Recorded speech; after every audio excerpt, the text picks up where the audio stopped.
El acontecer de América Latina, Estados Unidos y el mundo con Red Mundial de Noticias. A través de Radio Cántico Nuevo. Red Mundial de Noticias con Johnny Romero. Comienza ahora. Hola, ¿qué tal? Aquí está la información en Red Mundial de Noticias. Hoy es viernes 4 de abril de 2025. Aquí están los titulares de las más importantes noticias ocurridas en el mundo hasta este momento. Un nuevo vuelo con 198 migrantes deportados por Estados Unidos llega a Venezuela.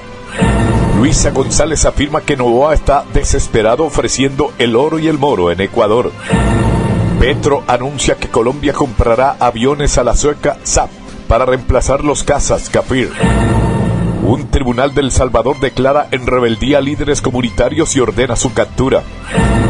Deportan desde Texas a 174 mexicanos con récord criminal, incluido uno expulsado 39 veces. Aranceles de Trump sacuden la economía global, generando amenazas y llamados al diálogo. Juez reprende al gobierno de Donald Trump por expulsar venezolanos a El Salvador. Estados demandan para bloquear orden electoral de Trump, alegando que viola la Constitución. Aquí están las noticias. Washington. Funcionarios demócratas de 19 estados presentaron una demanda contra el intento del presidente Donald Trump de reformar las elecciones en todo Estados Unidos, llamándolo una invasión inconstitucional de clara autoridad de los estados para gestionar sus propias elecciones. La demanda es la cuarta contra la orden ejecutiva emitida solo hace una semana. Busca bloquear aspectos claves de la misma, incluidos los nuevos requisitos de que las personas proporcionen prueba documental de que son ciudadanos estadounidenses al empadronarse para votar, y una exigencia de que todas las boletas por correo sean recibidas el día de las elecciones. El presidente no tiene poder para hacer nada de esto, escribieron los fiscales generales estatales en documentos judiciales. La orden ejecutiva sobre elecciones es inconstitucional, antidemocrática y antiestadounidense. La orden de Trump decía que Estados Unidos ha fallado en hacer cumplir la protección electoral básica y necesaria. Funcionarios electorales han dicho que las elecciones recientes han sido de las más seguras en toda la historia. No ha habido indicios de fraude generalizado, incluso cuando Trump perdió ante el demócrata Joe Biden en 2020. La orden es la culminación de las quejas de larga data de Trump sobre cómo se gestionan los comicios en Estados Unidos. Después de su primera victoria en 2016, Trump afirmó falsamente que su total de votos populares habría sido mucho mayor si no fuera por millones de personas que votaron ilegalmente. En 2020, Trump culpó a una elección amañada por su derrota y afirmó falsamente que había habido un fraude electoral generalizado y manipulación de máquinas de votación. El mandatario ha argumentado que su orden evita el voto ilegal por parte de extranjeros, aunque muchos estudios e investigaciones en los estados han demostrado que es muy infrecuente. Ha recibido elogios de los principales funcionarios electorales en algunos estados republicanos, quienes dicen que podrían inhibir casos de fraude electoral y les dará acceso a datos federales para mantener mejor sus listas de votantes. La orden también requiere que los estados excluyan cualquier boleta por correo o en ausencia recibida después del día de las elecciones y pone en riesgo la financiación federal a los estados si los funcionarios electorales no cumplen. Algunos estados cuentan las boletas siempre y cuando tengan el matasellos, una fecha que no sea posterior al día de los comicios, o permitan a los votantes corregir errores menores en sus boletas. Obligar a los estados a cambiar, dice la demanda, violaría la amplia autoridad de la Constitución que otorga a todos los estados establecer sus propias reglas electorales. Dicen que ellos deciden los tiempos, lugares y manera de cómo se gestionan las elecciones. El Congreso tiene el poder de hacer o alterar las regulaciones electorales, al menos por cargos federales, pero la Constitución no menciona ninguna autoridad presidencial sobre la administración electoral. Somos una democracia, no una monarquía, y esta orden ejecutiva es una toma de poder autoritaria, denunció la fiscal general de Nueva York, Leticia James. El fiscal general de Rhode Island, Peter Nerona, señaló que el gobierno de Trump está requiriendo que los estados cumplan con una orden inconstitucional o de lo contrario pierden la financiación aprobada por el Congreso, algo que dijo que el presidente carece de autoridad para hacer. De un solo golpe, este presidente está intentando socavar las elecciones y eludir al Congreso, y no lo vamos a permitir, advirtió. El fiscal general y el secretario de Estado de Nevada, un estado que suele ser muy disputado en los comicios, defendieron las elecciones de su estado, diciendo que son imparciales, seguras y transparentes, y se opusieron al intento del mandatario de interferir en cómo se gestionan. El fiscal general de California, Rod Bonta, dijo que la orden ejecutiva de Trump era un intento de imponer restricciones de votación generalizadas en todo el país y privar de sus derechos a los votantes. La demanda fue presentada en la Corte Federal del Distrito en Massachusetts por los fiscales generales demócratas de Arizona, California, Colorado, Connecticut, Delaware, Hawaii, Illinois, Maine, Maryland, Massachusetts, Michigan, Minnesota, Nevada, Nueva Jersey, Nuevo México, Nueva York, Rhode Island y Vermont y Wisconsin. Washington. El gobierno del presidente de Estados Unidos, Donald Trump, pudo haber actuado de mala fe en quebrantando una orden judicial al deportar a mediados de marzo a presuntos pandilleros venezolanos a El Salvador, afirmó un juez. El juez de distrito James Butler ha emitido una orden que prohíbe temporalmente a la administración Trump utilizar una ley de 1798, aplicada hasta ahora en tiempos de guerra, para llevar a cabo deportaciones rápidas. El magistrado federal celebró una vista judicial en Washington para determinar si el gobierno ha cumplido sus órdenes o es culpable de desacato. El gobierno ha pedido a la Corte Suprema que anule la orden del Tribunal Inferior y permita reanudar los vuelos de expulsiones bajo ley de enemigos extranjeros del siglo XVIII, que antes solo se usó durante la guerra de 1812 y las dos guerras mundiales. Trump firmó un decreto para poder usar la ley contra bandas transnacionales que ha declarado organizaciones terroristas extranjeras como la venezolana Tren de Aragua. Pero los abogados de varios de los venezolanos expulsados sostienen que sus clientes no son miembros del Tren de Aragua, no han cometido delitos y se les persigue por sus tatuajes. El 15 de marzo, Bosberg ordenó parar los vuelos de deportación en virtud de la ley de 1798 y pidió que 2 aviones que se dirigían a El Salvador dieran media vuelta. No lo hicieron. La ley de enemigos extranjeros se invocó el 14 de marzo, pero no se hizo pública hasta el día siguiente, cuando las deportaciones ya estaban muy avanzadas. Para Bosberg, es un indicio de que la administración podría haber actuado de mala fe. Si realmente creyeran que todo lo que hicieron ese día era legal y que sobreviviría a un desafío judicial, no habrían actuado como lo hicieron, dijo el magistrado al abogado del Departamento de Justicia, Drew Ensign. Washington. Donald Trump hizo campaña con la promesa de deportar a millones de inmigrantes y argumentó que su administración atraparía criminales violentos que otros presidentes nunca pudieron. Desde su toma de posesión, la administración ha proporcionado a menudo las últimas detenciones de inmigrantes con carteles al estilo de "Se busca" y eslóganes como "Hagamos de Estados Unidos seguro otra vez". Sin embargo, a pesar de justificar estas detenciones como medidas claves para proteger la seguridad pública contra lo peor de lo peor, al menos la mitad de las 72 aprehensiones de alto perfil que la administración ha divulgado implicaban a personas que ya estaban en prisión, según un análisis de Washington Post. Asimismo, al menos una docena ya habían sido deportadas y 17 eran conocidas por las autoridades y estaban en libertad condicional o vigilada. La galería de infractores de la administración incluyó a John Gerald Urrutia, un venezolano declarado culpable de robo y fraude con tarjeta de crédito en la Florida, detenido por la administración de Obama y luego liberado de la custodia de inmigración bajo Trump en 2017, según el periódico. El último boletín de arresto de inmigración no mencionó este último hecho. En otro caso, los detectives de Kentucky dijeron estar alarmados por la detención por inmigración de Horacio Mejía, un inmigrante guatemalteco que ya había sido deportado y estaba acusado de violar a un niño.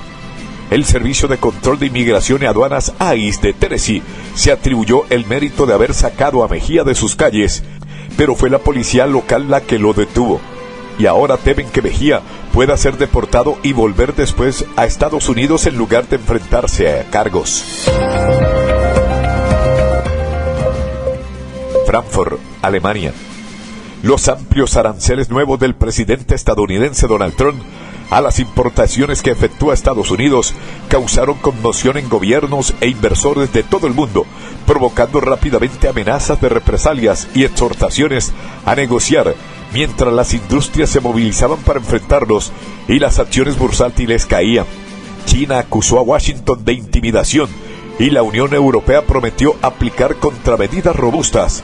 Funcionarios franceses sugirieron implementar impuestos para golpear a los gigantes tecnológicos estadounidenses.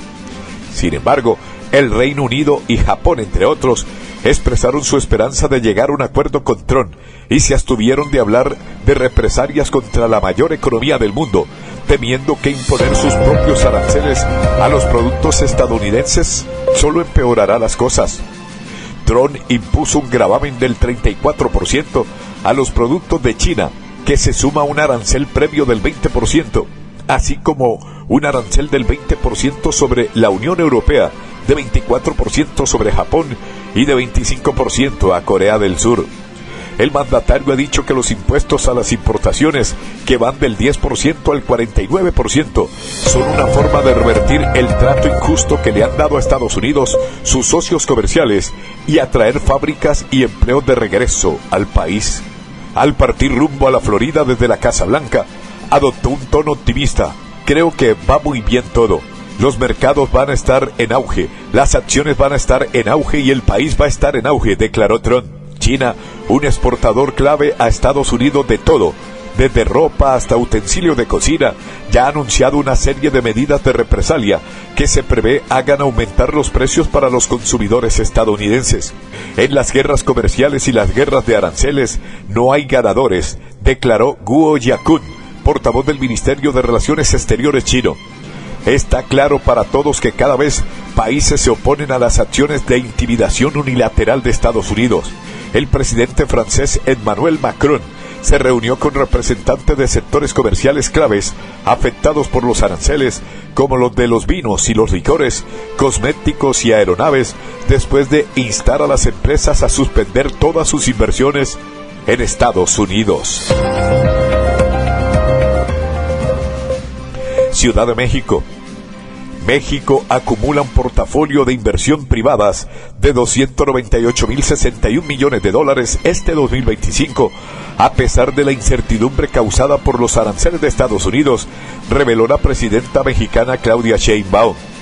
El portafolio de inversiones en México, de acuerdos que no han sido cancelados ninguno de ellos, al contrario, hay enorme entusiasmo por invertir en nuestro país, ya alcanza más de $200.000 millones, declaró la mandataria en un evento en el Museo Nacional de Antropología e Historia. La gobernante mexicana no precisó las empresas ni los proyectos, pero en el primer trimestre del año ha presentado en su conferencia matutina diversas inversiones de compañías estadounidenses como Amazon, Netflix y Walmart en el país. También aseveró que el 15 de mayo licitará la construcción de 15 polos industriales del bienestar y que el 16 de mayo lanzará una estrategia para fortalecer y ampliar la fabricación nacional de vehículos. Houston.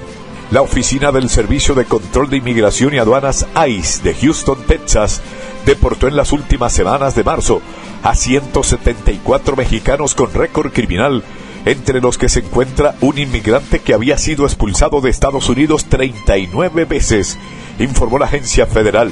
Las autoridades migratorias dijeron que los cargos penales contra los inmigrantes en conjunto suman 610 de esta cifra de 146 acusaciones que fueron por conducir en estado de ebriedad. ICE subrayó en un comunicado que una gran parte de los deportados entre el 17 y el 28 de marzo habían sido expulsados del país anteriormente. La agencia puso de ejemplo el caso de un mexicano de 36 años que ha sido deportado de Estados Unidos 39 veces y condenado por entrada ilegal 4 veces. En su récord también tiene una acusación por conducir bajo los efectos del alcohol. A este se suma el caso de otro inmigrante de 48 años que ha sido deportado a México 13 veces y ha enfrentado 25 cargos penales, incluyendo 7 por delito de narcóticos. Entre el grupo de los deportados también se encuentra un mexicano de 50 años y miembro documentado de la pandilla Florencia 13, que ha sido expulsado 8 veces. 2 deportados más, uno de 60 años y otro de 46, habían sido deportados 7 veces cada uno. Brett Bradford, director de la Oficina de Operaciones y de Detención y Deportación de ICE en Houston, dijo en un comunicado que la expulsión de los inmigrantes mexicanos es una pequeña muestra del trabajo de las autoridades migratorias para mejorar la seguridad pública en el suroeste de Texas y cumplir con la promesa del presidente Donald Trump de expulsar a los criminales. Durango, México. El presidente de la Cámara Nacional de el Comercio CONACO en Durango, Sergio Sánchez López, enfatizó la importancia de diversificar las relaciones comerciales de México ante las medidas económicas impuestas por Estados Unidos. La economía es global. Ante los recientes cambios en la política arancelaria estadounidense, México debe voltear a ver otros mercados internacionales y fortalecer su economía a través de nuevas alianzas, señaló Sánchez López. El líder empresarial reconoció la labor del gobernador Esteban Villegas Villarreal en su reciente gira por Europa, destacando que esta iniciativa busca atraer inversión extranjera al Estado. Asimismo, indicó que si bien algunos inversionistas están considerando su incursión en México debido a condiciones impuestas por el gobierno de Estados Unidos, aún existen oportunidades en otros mercados, especialmente en Asia. China representa una posibilidad real para el comercio mexicano. Es momento de fortalecer nuestras relaciones con países que puedan ser aliados estratégicos, agregó el presidente de la CONACO. Finalmente, destacó que el sector textil es una de las industrias con mayor potencial en México y Durango, por lo que es fundamental explorar nuevas oportunidades comerciales que permitan consolidar su crecimiento. San Salvador. Un tribunal de sentencia de El Salvador declaró en rebeldía a 5 líderes comunitarios y ambientalistas procesados por un supuesto homicidio cometido en el contexto de la guerra civil y ordenó su captura, acción que aún no se ha hecho efectiva, indicó un portavoz de una ONG. Los líderes comunitarios enfrentarán el próximo 9 de abril un nuevo juicio por el presunto asesinato de una mujer en 1989, esto luego de que el pasado 3 de febrero fuera aplazado el comienzo del juicio público por la no comparecencia de los señalados, quienes decidieron no presentarse por la no existencia de garantías de un juicio justo y legal. Ante esto, el Tribunal de Sentencia de la localidad de San Vicente, en el centro, que conoce la causa, resolvió decretar en rebeldía a los ambientalistas y ordenó su captura, según se conoció la víspera en la noche. Un portavoz de la Asociación de Desarrollo Económico Social de Santa Marta, que pidió reservar su identidad, indicó que los líderes ya están al tanto de la orden de dicho tribunal y que las capturas no se han hecho efectivas. Managua. El gobierno de Nicaragua insistió en responsabilizar a Estados Unidos y a la Unión Europea (UE), sin presentar pruebas de las manifestaciones antigubernamentales que estallaron en abril de 2018 y que el ejecutivo que preside Daniel Ortega junto con su esposa Rosario Murillo neutralizaron a la fuerza con más de 300 personas fallecidas. El asesor de Políticas y Asuntos Internacionales de la Presidencia de la República, el ex canciller Denis Moncada, dijo al Canal 13 de la televisión nicaragüense que hace 7 años se dio un intento de golpe de Estado promovido por la potencia del norte, por el imperialismo norteamericano y por potencias europeas que financiaron a su gente que realizaba una labor de caballo de Troya en el país. En abril de 2018, miles de nicaragüenses salieron a las calles a protestar por unas controvertidas reformas a la seguridad social, que luego de la respuesta a la fuerza se convirtieron en una exigencia de renuncia del presidente Ortega. Las protestas dejaron al menos 355 personas muertas, según la Comisión Interamericana de los Derechos Humanos, CIDH, aunque organismos nicaragüenses elevan la cifra a 684, mientras que Ortega reconoce que fueron más de 300 y mantiene que se trató de un intento de golpe de Estado. La Habana. Rusia siempre estará con Cuba y la ayudará a alcanzar la soberanía, el bienestar económico y la prosperidad, afirmó el viceprimer ministro ruso Dmitry Chernikenko en Santiago de Cuba, donde comenzó una visita oficial a la isla. Chernikenko hizo estas declaraciones luego de su encuentro con el gobernador de Santiago de Cuba, Manuel Falcón, y de visitar el comercio de Santa Ifigenia, donde permanecen los restos del expresidente cubano Fidel Castro, según la prensa estatal. En tanto, la agencia rusa de noticias Sputnik precisó que el funcionario ruso llegó la noche del miércoles a Cuba para participar en una reunión de la Comisión Intergubernamental Cuba-Rusia para la colaboración económica, comerciales y científica técnica en su calidad de copresidente del comité. El viceprimer ministro señaló también que es importante que Cuba evalúe objetivamente las causas de la operación militar especial en Ucrania y apoye las legítimas exigencias de seguridad de Rusia. Bogotá. El presidente de Colombia, Gustavo Petro, anunció que su país escogió cazas Gripen de la compañía sueca Saab para reemplazar los viejos Kafir de fabricación israelí con los que cuenta la Fuerza Aeroespacial Colombiana FAB. Petro recibió con varios de sus ministros en la Casa de Nariño a la embajadora de Suecia en Colombia, Elena Storm, y al presidente de Saab AP, Michael Johansson, y después de ese encuentro hizo el anuncio en Twitter. Después de la carta de intención firmada por el gobierno del Reino de Suecia y de aprobar la defensa aérea estratégica del país como proyecto priorizado, informó: la flota de aviones que se adquirirá es completamente nueva, última tecnología ya implementada en Brasil y son de la marca Saab 39 Gripen, expresó sin dar más detalles. Por su parte, la embajadora en Storr señaló: Suecia es un socio de Colombia de largo plazo. El año pasado celebramos 150 años de relaciones diplomáticas. Estamos muy comprometidos en varios sectores en Colombia y muy comprometidos también en el desarrollo de este acuerdo que va a firmarse en los próximos meses.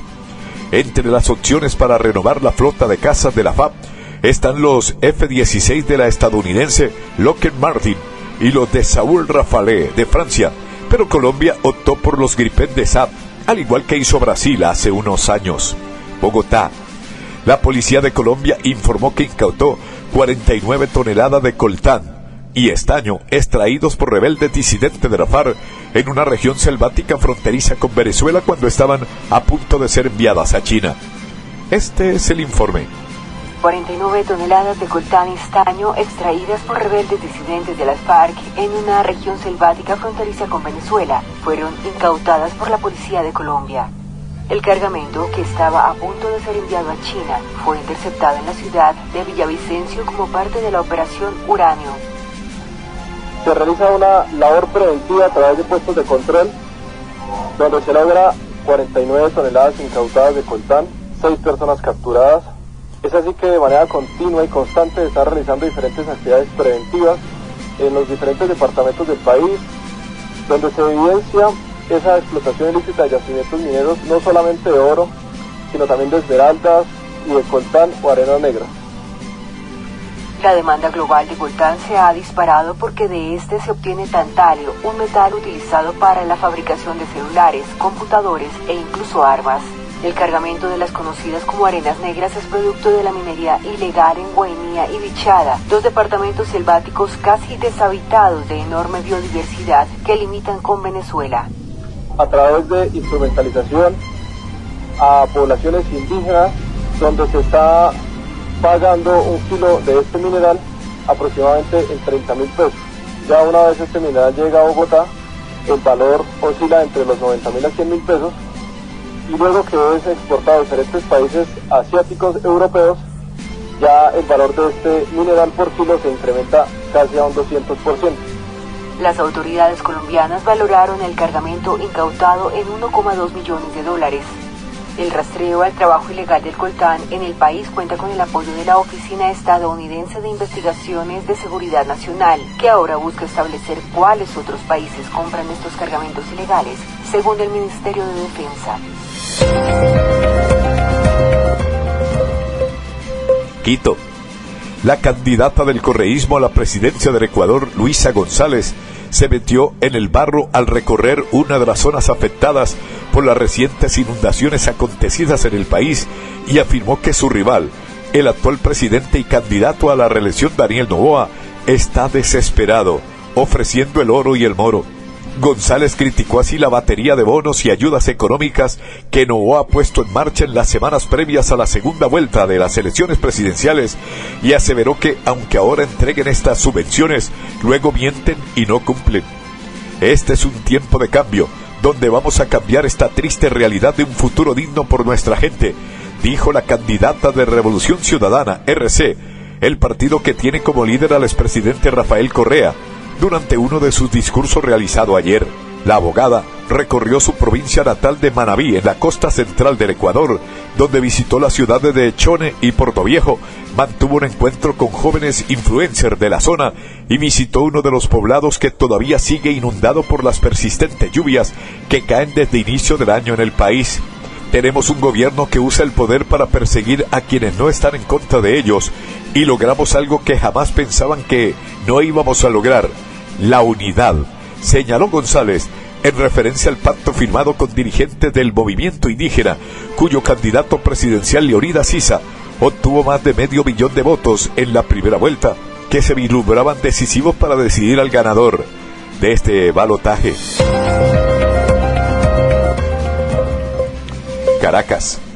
Un vuelo con 198 migrantes venezolanos deportados por Estados Unidos llegó al Aeropuerto Internacional de Maiquetía, estado de La Guaira, dijo a periodistas el ministro de Transporte del país sudamericano, Ramón Velázquez, momentos después del aterrizaje de este avión. La aeronave de la empresa estatal Conviasa trasladó a 12 mujeres y 186 hombres y partió desde Honduras, nación a la que Estados Unidos envió a los migrantes para que fueran retornados a territorio venezolano, agregó el funcionario. Velázquez dijo que ninguno de estos migrantes tienen solicitud de búsqueda internacional por posibles delitos ni tienen vínculos con el Tren de Aragua, una organización delictiva que Estados Unidos designó terrorista y a la que, sin presentar pruebas, acusa a muchas personas que migran desde Venezuela de pertenecer. El ministro reconoció que entre estos migrantes sí hay personas con registros policiales en Venezuela, sin detallar cuántas, y aseguró que estos casos serán revisados por las autoridades. Los que tengan deuda con la justicia indudablemente pasarán a otra sesión, que es el seguimiento de la deuda que tengan, dijo.